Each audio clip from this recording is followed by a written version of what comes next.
Hey. Everybody calm down. We're about to get the show started. No need to get out of hand. Coming to you right now, experience, strength, and hope from Tony the Mayor.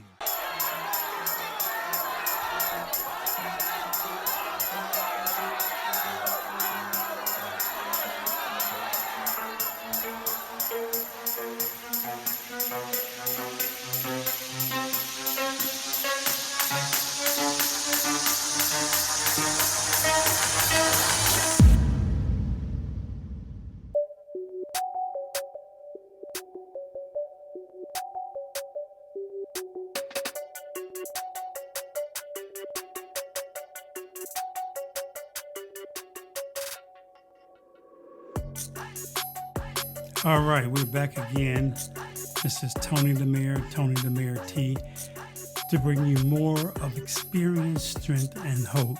A podcast that will uplift you, strengthen you, encourage you, and give you visions for tomorrow. And we want to work on those goals, those little bitty goals first. You know, sometimes we try to stretch it way out, but let's work on some of those short-term goals, those small things that we need to do and get taken care of so we can accomplish the big thing. This is experience, strength, and hope. And today I hope that you enjoy every word that you hear, everything that you hear. I hope it inspires you and encourages you. I want to thank you again for listening to me on Spotify, Anchor FM, Apple Podcasts, and YouTube. Continue to listen to those and support me by liking it, subscribing it, following it, thumbs up or thumb down. Just let me know that you're there. Those things help us to stay on top. Again, I'm Tony the Mayor, and enjoy our show.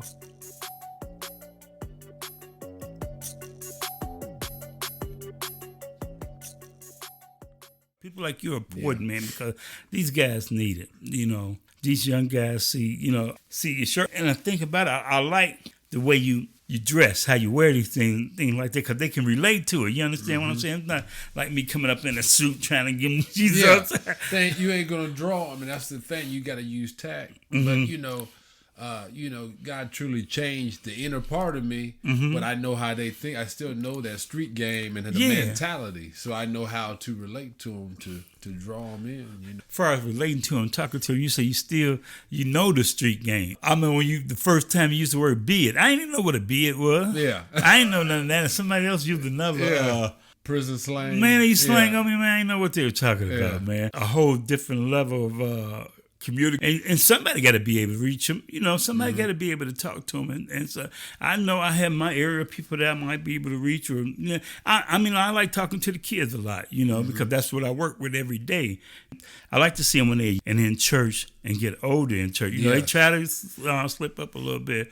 But it's beautiful when you can see them doing something, not just in church, but doing it outside the church walls, being a gentleman outside the church wall, doing things right, treating your mother right. One of the guys that we was talking to earlier today, he said he used to tell people, he still do, talking about the best thing you can do is treat your mother right. I said, man, you are right about that. I mean, the last thing you want to do, and I tell guys, the last thing you want to do is see your mother crying. You don't want to see your mother hurt because of something you did. Yeah.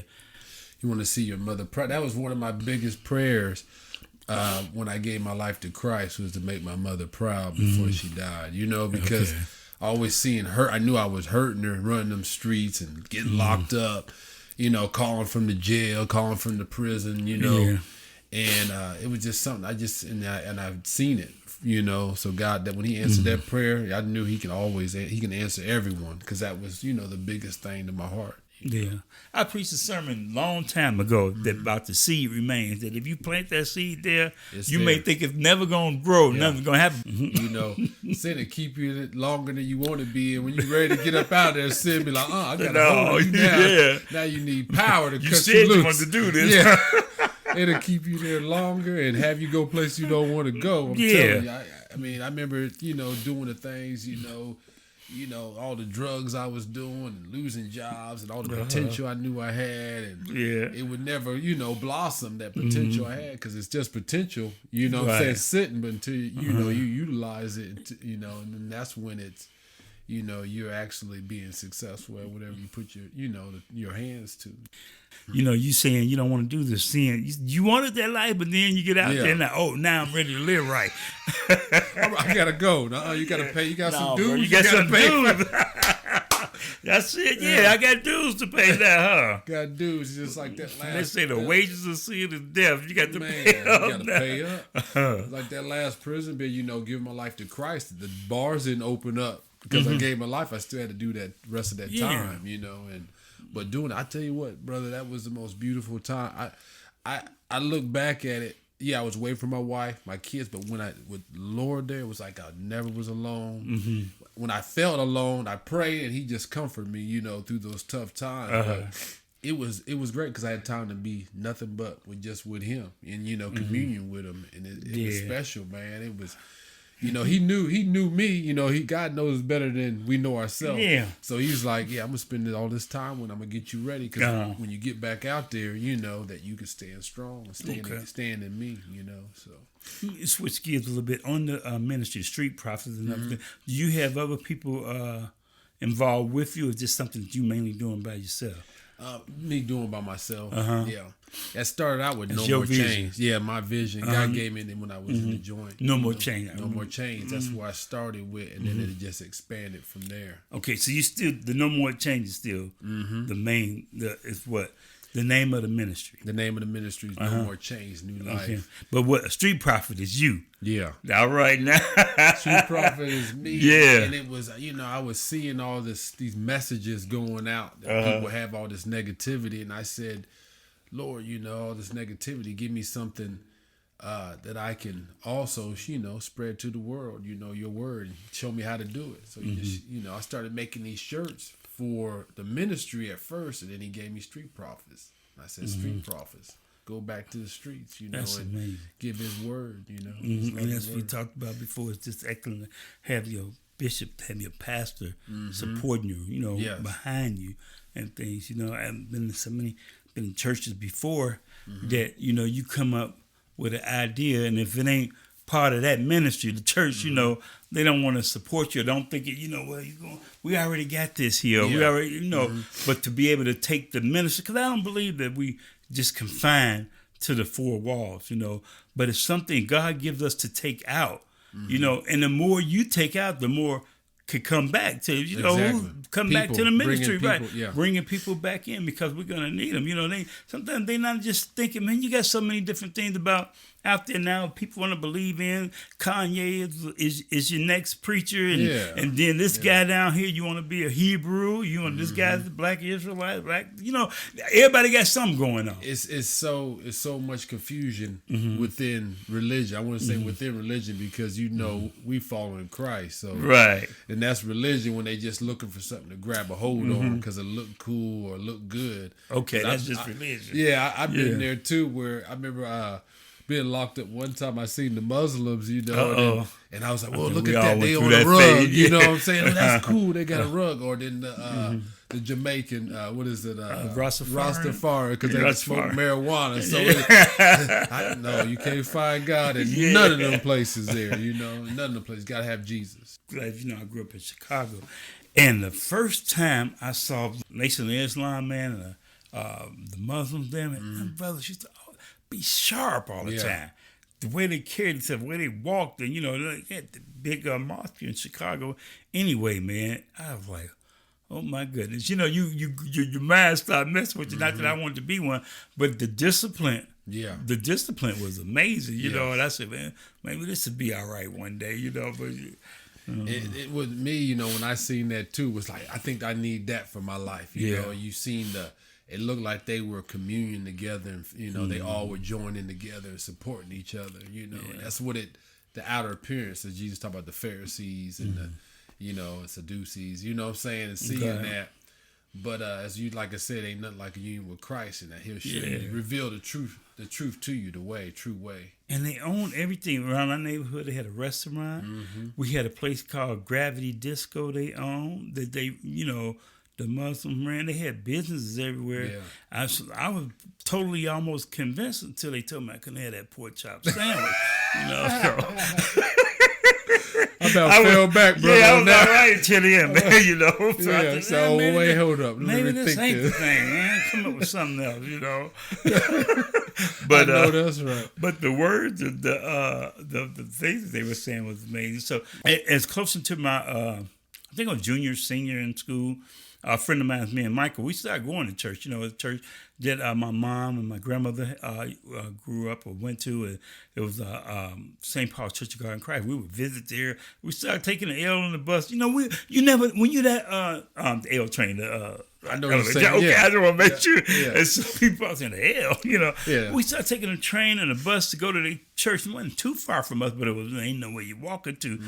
And who knows what we was looking for back then? You know what I'm saying? You always, it's like we were searching, you know, you're searching for peace more or less. Yeah. We were teenagers, we was young, and knew that we were doing things that were wrong, but it's always something in there. If something's been in you at one time, you want to search for it. Talking about earlier, we talking about your medical history. When you go to the doctor, the first thing they ask you is your medical history. Have anybody in your family had this? Anybody in your family had this, man?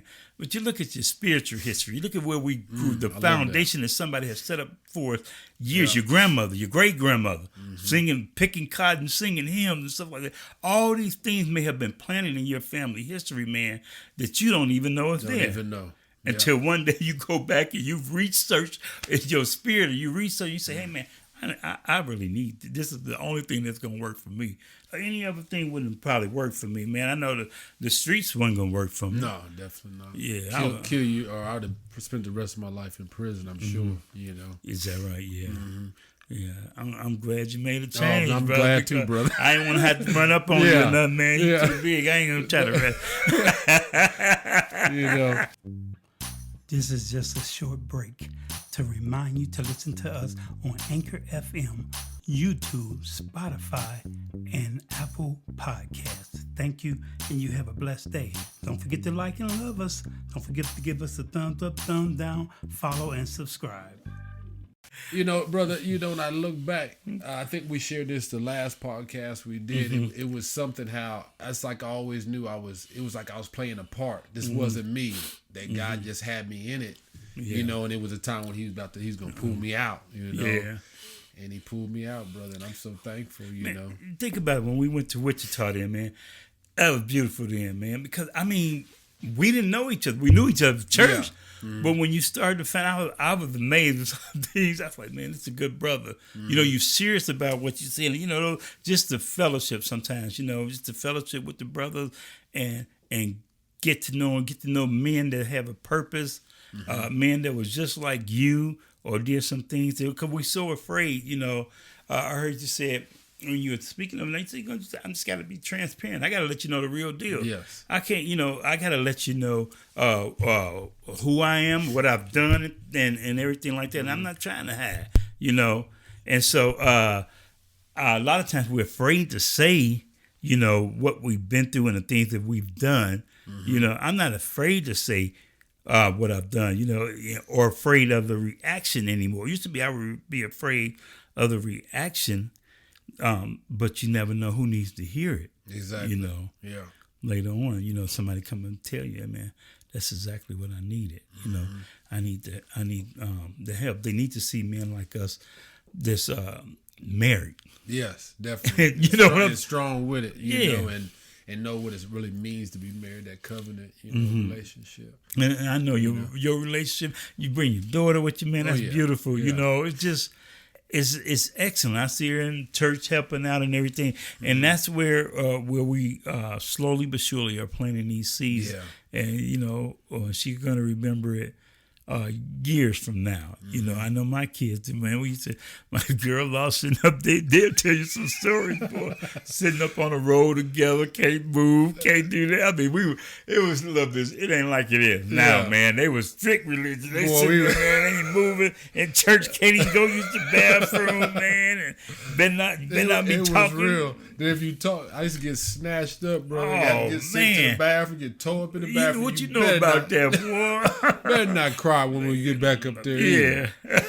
And so I know my girls know, man, we've been through all that, man. And the thing about it, man, is that somewhere in all our wrongdoing, the way I found out with me, not changing the subject or anything, but my parenting skills, they were lacking, but slowly but surely, man, I learned, and when they got grown, when they had their own kids and grandkids, they said they started learning. Now I learned when I had my grandkids, and my way of discipline was wrong. Mm-hmm. It was wrong. Some things that I used to do, it kept them straight, and I see where it is today for them. It takes years for them just to realize and see that, yeah, Daddy was pretty rough, but, look where we are today. And I hope that one day that they are able to see that, or even now and everything, not just as a bad thing. But my parenting skills were mostly learned from someone that I seen did bad parenting. Mm-hmm. Or something that I heard that you say, you had listening to somebody else, you had to do this with your kids, how to do that, don't let them do this, and you're thinking it's gonna change something, but we our kids are so important to what we put on them as they're young. Yeah. And when they're young, it's so important what we put in them, because it's gonna come back out later in life. Oh yeah. It's something being said, because our generation, when your parents talk, you didn't say nothing, or when I couldn't ask the questions why you say no. So one thing I learned from my oldest daughter, that she's in college now, and she was really a teaching to me, as a father, and I did a lot of, the Holy Spirit did a lot of balancing me, checks and balances as a father, to be a godly father to her. And this scripture kept going through my head. Do not cause her to anger. Do not cause her to anger. Your child to anger. Because I was really protective over her. You met her, she's tall, she's very beautiful, very smart. And us as men, we know how men are. Right. So I had to learn how to let go, let go. And I used to have her cry all the time and tell her, baby, Daddy loves you so much, and I was her encourager, you're doing great and stuff. But yeah, them parenting skills, brother, I still need work on it. Right. It's nonstop. Just need work on it, because every kid is different, and you should explain to them what's going on. This generation want to know why. This is the social media. This is the cell phone. You could Google and ask questions. So, hey, Daddy, I want to come to you to ask questions. So you either gonna give it to me, or I'm going to Google. I like how, not just for that, but because you learn a lot of things with social media. But when your girls call and ask you how to do something, man, it lets you know that you've done something right. Calling Mom, how you make macaroni and cheese? How one of my daughters was cooking on Thanksgiving this year. My youngest, and how you do this and how you make that, how you make potato salad, and it makes me really feel good. Or either you have kids that have ideas of starting their own business and doing things. My daughter says, starting businesses or having their ideas of how they want to do their own business. And one in North Carolina, then my daughter in Florida. Of her having a desire, to move up, into the professional world, as far as working and everything like that, different thing. She's done professional work before, in a profession that she was in. But for now, the job she has now, man, she prayed and asked for the jobs that she have, So that you did something, when you hear them come back to you. Yeah. And say, hey, can you pray for me to do this? Or that's special when like you said, that makes you feel good. Because my oldest, she calls my wife, lets her know. It was scary at first letting her see him go, but they know, let them knowing that they can call us for anything. Yeah, they calling me now on a group call, man. They did that early. And that's the pandemic taught us how to group call and all that stuff. FaceTime, Yeah. They teach us how to use this electronics and stuff too. I'll be slow, brother. I'll be like, okay, I'll give it to one of the young ones. They show me what's up.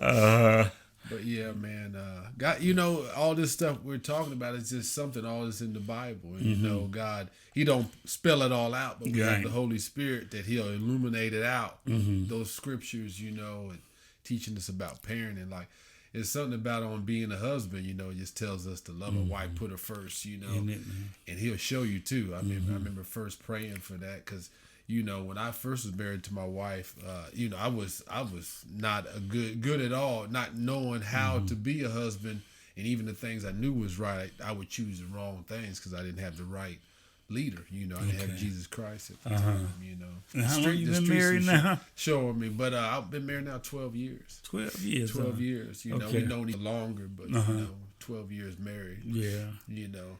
Because that was another thing too. When I gave my life to Christ, it starts at the home. Instead of playing married, you know, be married. You want God to bless your household, right? You know, and see, my wife and I, we went to high school together, and then came here together.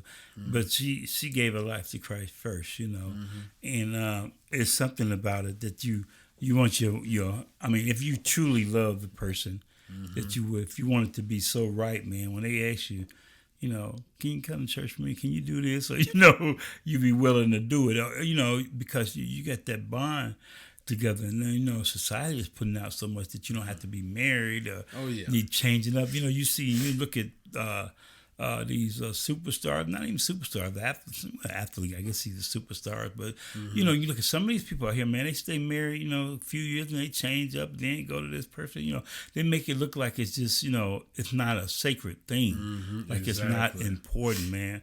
But, I mean, when you truly fall in love, you truly have love, man, I can't see myself being without it right now, you know what I'm saying? Yeah. I can't see myself doing without it, you know, because I know that I would be just probably I don't know. I'm hard-headed sometimes. You know what I'm saying? I'm hard-headed. It's so true that they are our helpmate. You know, they help us through. They can feel and sense things we can't sense and let us know. Man. You know, got that other radar, that special radar. Yeah, they do. You know, or you don't need to do that. You know, but you know, once you build up a level of trust and everything like that, you know, they can tell you once you think about it.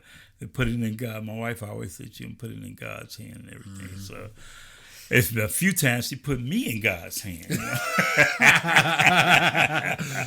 you know that's the worst thing, man. Whether your wife will take her hands off you, take her mouth off, and say, "I'm not saying nothing else. It's just between you and God now." Oh boy, you can't. I'm telling you, that's a nervous feeling. I've been there too many times. Oh man, but man, it's always good talking with you, man. Like I was telling the guys earlier. I said, man, I'm going to have to start getting together with you guys either monthly or something like that. And we're going to have to do the same thing. Get together, man. Yeah. One thing I do want to do is put out the book that just came out that's going to all the prisons all around the world. Okay. We're going, a book that my testimony's in. It's got 7 other testimonies in there. So it kind of shows a short story of my testimony, how God, you know, turned my life around and, you know, how it started and kind of, you know, I really focus on too. I think in there I give some principles, just how in different aspects of my life, how he changed it financially, relationship wise, and stuff. And how you can get a hold of that book is www.billcorum, Bill BILLCORUM.com, and it's on him. He's the guy who forwarded the book. He's my brother in Christ and a friend of mine. That he forwarded our story, our testimony, so he can push it on all the prisons. So you've been knowing? Did you know him when you were in prison or something? I met him when I was on a prison tour. I was on a tour. Okay. Yeah, I was on a prison tour, and I had met him when I was preaching one time. And me and him, just that first meeting we had, we clicked together.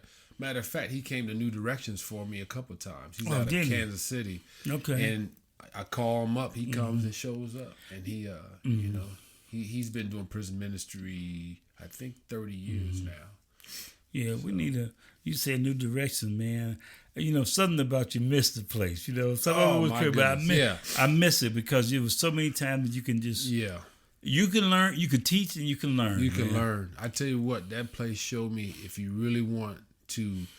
I know... In the natural, I feel is mentoring, in the spiritual is discipling, because that's what you're doing, discipling young man. Because I was there to, you know, introduce them to Christ, you know, in the spiritual. But in the natural, of course, with the state, you know, was mentoring. But I was always on the higher thinking level. What my motives were, you know. But yeah, I missed that place because it really taught me that I really wanted to do this, and it built me up and it had me grow, and because. it ain't easy trying to, tap into other people's lives, and making a difference, Yeah. And all we doing is stirring it up because we can't change nobody. It was more of a learning to me than just teaching. I work with kids all the time, man. They're looking at it a completely different way. It would have been beautiful back in the crack epidemic that they had. Programs that they have that, second chance program, they can give somebody for counseling, drug addiction, and, before they just catch you with crack, throw you in jail. That was the rehabilitation. Yeah. And you come back. No Yeah, rehabilitation. that was it. Go lock up, clean up for a little bit, and then you back hungry for the drugs again, and you're going even harder than you did the first time. So. Yeah. And I just have seen it. As you bag up, quit doing something, you start doing it again, you find yourself doing more and more and more. And these things are just out there just to eat away at us and everything, eat away at anything that the enemy can do, to eat away at your future, what hope you have, your family. He destroy us as head. Yeah. If we get destroyed as the head of the house or head of the family, what comes after that, man? They just slowly start chipping away. We got to be strong, got to be on top and everything. I get tired. I get sometimes, and whatever. But I know that the strongest bond I have is, just with the wife. I'll be praying for you. Did you want to say anything before anything you want to say or bring, anything? I just want to tell you, brother, I really appreciate everything that you're doing. This is outstanding, what you're doing, and I'll be praying for you, and I know God's got you. Yeah. We're going to have to come together. We make some shirts together. Yeah, all right. That's cool, man. When you we come home, we make a shirt together. All right. And everything, put a spin on it. Okay, that's good, man. I'll wear it to work. Yeah, you know what I'm saying? Because God's got it. He's got you. And you're going to be back doing. He ain't done with you. He's got so much more for you to do. This is the second round. That's I'm ready for it, man. I'm ready for the fight. There we go, I'll just brother. be down for a little bit, but I'll be ready for the fight again, man. Yeah, amen. All right. Yeah, all right, brother. Love you, man. I love you too, bro. Thank you for listening to another episode of Experience, Strength, and Hope. Come back and continue to listen on any of our other platforms such as YouTube, Spotify, Anchor.fm, and Apple Podcasts. We encourage you to not only listen, but also reach out and share your stories of experience, strength, and hope at bigdog0862@gmail.com or 785-307-4662. I'm Anthony Timms, and this has been another podcast of Experience, Strength, and Hope from Tony the Mayor Timms. Be blessed, be strong, and most of all, be real.